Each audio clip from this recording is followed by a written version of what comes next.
Diana, the bathroom light bulb burned out. Go buy a new one.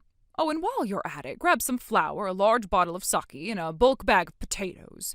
You can get them all at the local supermarket, right? Alyssa, I'm sorry, but I'm in my final month of pregnancy now. So? It's not really safe for me to drive anymore. Huh? Then walk. That's even more impossible. It's not that far to the store, is it? Stop making excuses and just go. Unlike you, I'm busy preparing to welcome Emily back home for her new job. I'm letting you live separately, even though you should be living with us. The least you can do is contribute for once. Now, off you go. Chop, chop. I'm sorry, but I really can't.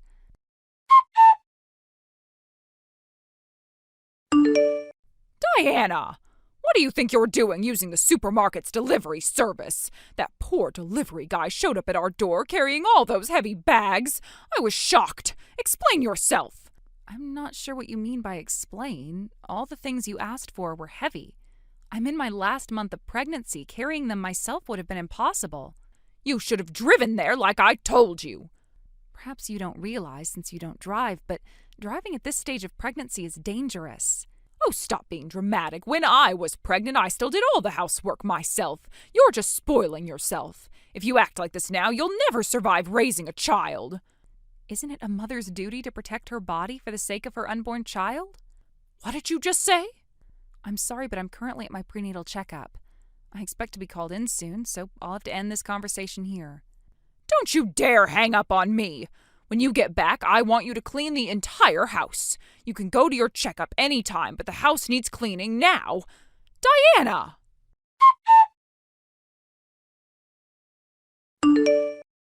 Diana, are you at home right now? Good morning, Alyssa. Yes, I'm home. Good. Then go pick up Emily from the station. From the station, meaning by car? Of course by car. It's boiling hot today. She's been traveling with a heavy suitcase. Do you want her walking in this heat for 30 minutes from the station? There's a bus that goes from the station to here. Excuse me? Emily's coming all this way back home, and you can't even do this one thing to make her trip easier? Unbelievable! If I weren't pregnant, of course I'd go. But as I've said repeatedly, I'm in my last month now. Driving is really not an option for me anymore. Please understand. Stop using your pregnancy as an excuse. You can drive if you really want to. If you don't go pick her up, Emily will be left waiting at the station in this heat. Don't you feel bad for her? If she ends up with heat stroke, it'll be your fault, you hear me? All right, I understand.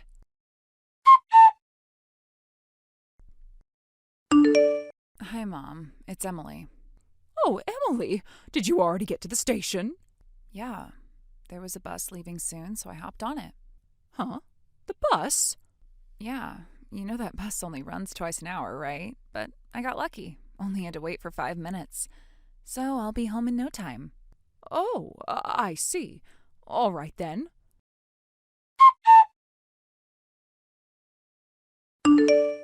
Diana? Hello? Emily just told me she took the bus home. You did go pick her up like I told you to, right? Why haven't I heard a single word from you since? What on earth is going on? When your mother-in-law contacts you, you're supposed to drop everything and respond right away. How many times do I have to tell you that? Diana! Where is your reply? Not even marking the messages as read? Honestly, what a useless, hopeless wife you are.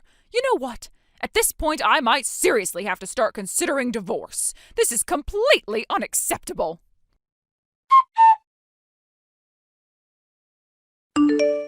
Emily? Hey, Parker. What's up? Hey, Emily! Long time no see since the coming-of-age ceremony, right? Yeah, it's been a while. Wait, is this about the class reunion or something? No time for small talk. I need to get to the point. Okay. Diana, she's your brother's wife, right?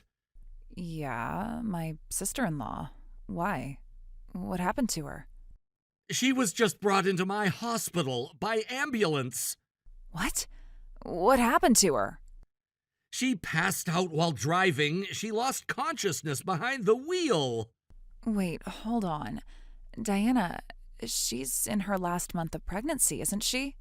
Why was she even driving in that condition? Yeah, I know. Anyway, she's stable now. She's in a room. The doctors took care of her. And the baby, is the baby okay? Both are fine. No need to panic. Well, thank God.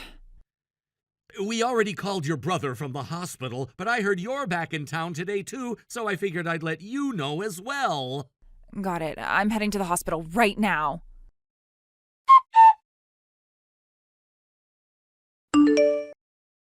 Diana, enough already. Answer me. You are absolutely hopeless as a wife. You know that. Listen carefully. I want you at the house right now. Someone needs to knock some sense into you. Mom? What exactly are you doing to a pregnant woman? Huh? Emily? Yeah, it's me, Emily. I saw Diana's phone blowing up with nonstop notifications and figured I'd check. Turns out, every single message was from you. But why are you the one? Honestly, it's exhausting just seeing them. So let's switch to my phone, okay? It's getting ridiculous. Right.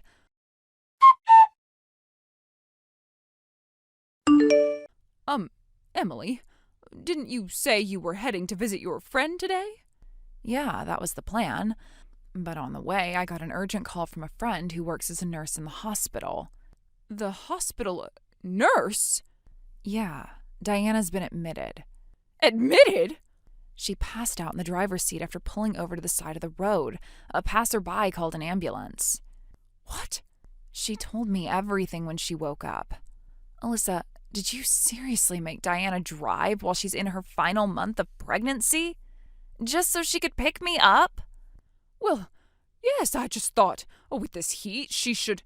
And you thought the best solution was to force your pregnant daughter-in-law to drive? Are you even hearing yourself? But that's what a daughter-in-law is supposed to do. I never had kids myself, but even I know how dangerous that is. What if something had happened to Diana? What if something had happened to the baby? And all because of me?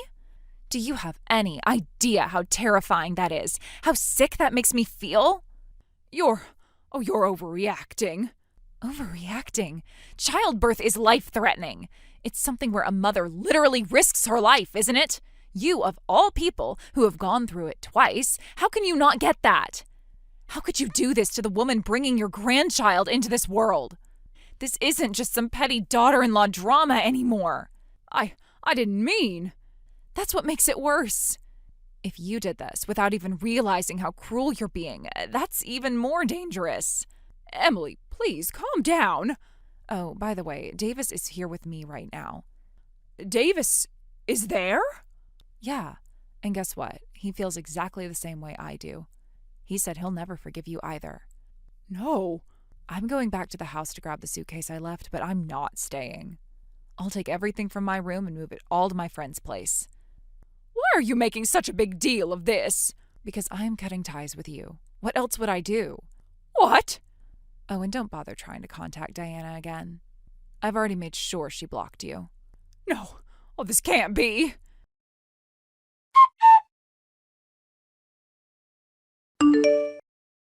Emily, what am I supposed to do? Your father, he's told me he wants a divorce. Yeah, I know. What? Davis told Dad everything. All the things you've done to Diana. No, oh, this can't be.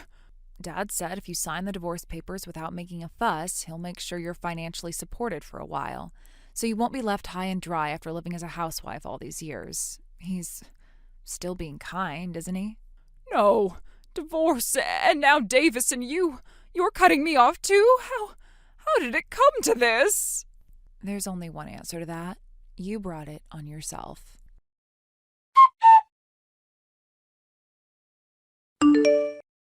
I still remember how everything turned upside down in an instant.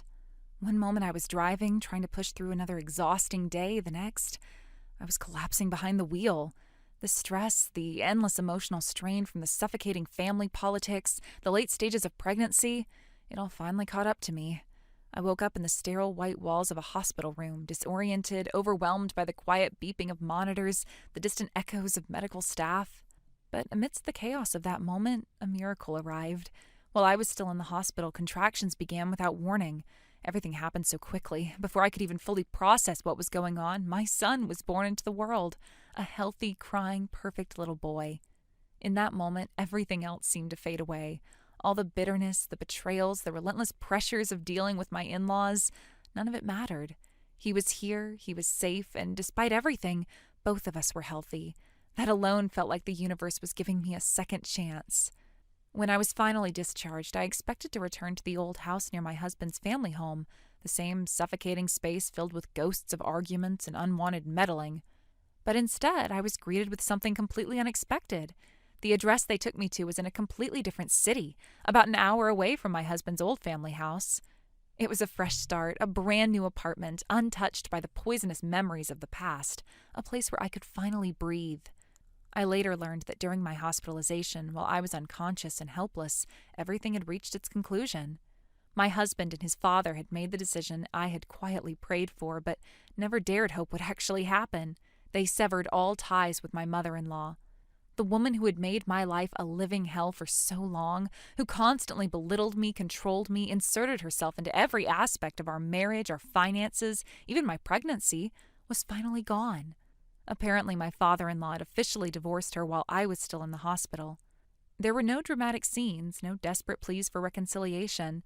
It was cold, decisive, absolute. She was stripped of her title, her position, her influence. Worse yet, both of her children, my husband and his sister, turned their backs on her. They declared they wanted nothing more to do with her.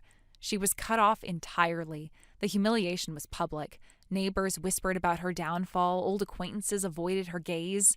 The woman who used to hold court in the family home, who thrived on controlling others, found herself completely alone. And the cruelest twist?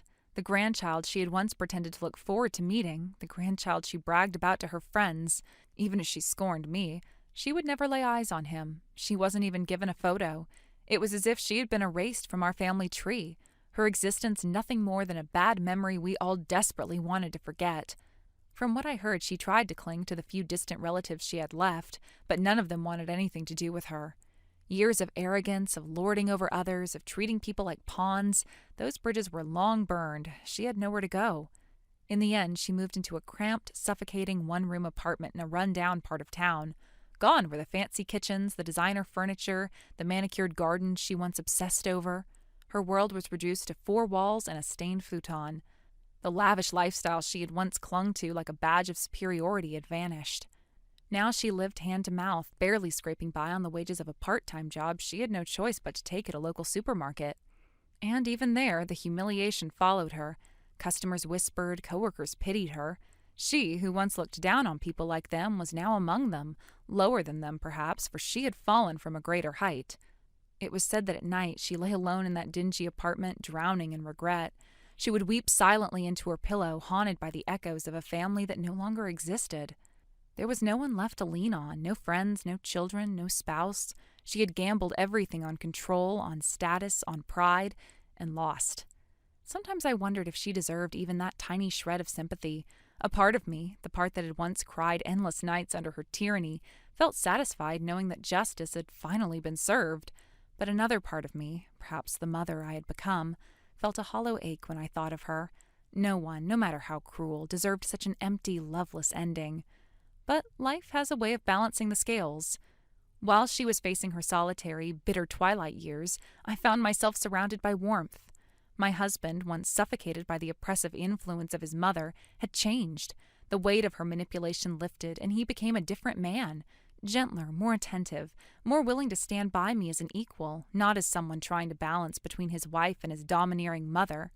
He finally saw me as his true family, the one he vowed to protect. Even his sister, once a passive bystander in their mother's games, found the courage to break free. She moved into an apartment nearby. We weren't exactly best friends, but the old tension between us had dissolved. We were mothers now, both of us, and perhaps that was enough common ground to rebuild something healthier. My father-in-law, freed from a lifetime of emotional abuse, seemed to rediscover himself. He visited often, bringing fresh vegetables, little toys for his grandson. I saw in him a man trying to make up for lost time, for the years he had been a silent accomplice to his wife's cruelty. He apologized often, sometimes too much, but I understood. We were all healing in our own ways. Our new life wasn't luxurious, it wasn't perfect, but it was ours.